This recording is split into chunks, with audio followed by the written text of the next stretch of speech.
The moment someone gets you to say yes, they've already taken control of the conversation. Pay attention to how conversations usually start. Simple questions. Do you agree? Does that make sense? Right? Harmless. At least, it seems that way. So you nod, you say yes, you confirm, and nothing feels wrong. But slowly, those small agreements start stacking. Yes, yes, yes. And without noticing, you're being led somewhere.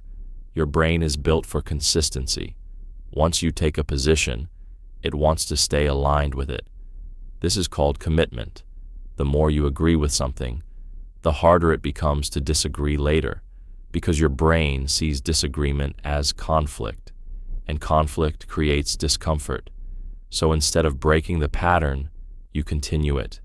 Even if something feels off, this is where control shifts.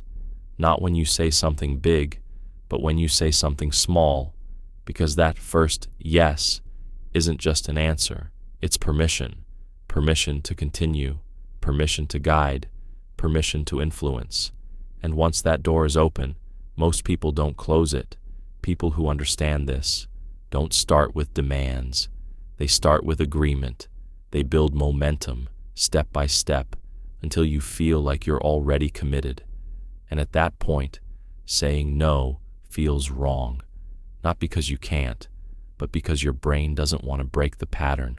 You see this everywhere, in sales, in relationships, in negotiations. Someone asks small questions, gets easy agreements, and then moves to something bigger, and you follow. Not because you decided to, but because you've been conditioned along the way. Now look at the person asking the questions.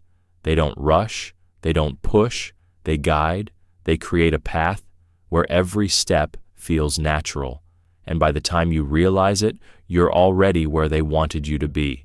That's control, not forced, not obvious, but precise. This pattern repeats everywhere. Every time you agree too quickly, you give a piece of control. Every time you confirm without thinking, you reinforce someone else's direction. And most people never notice it happening. So next time someone asks you something simple, pause. Because sometimes the most dangerous decisions don't start with a big yes. They start with a small one.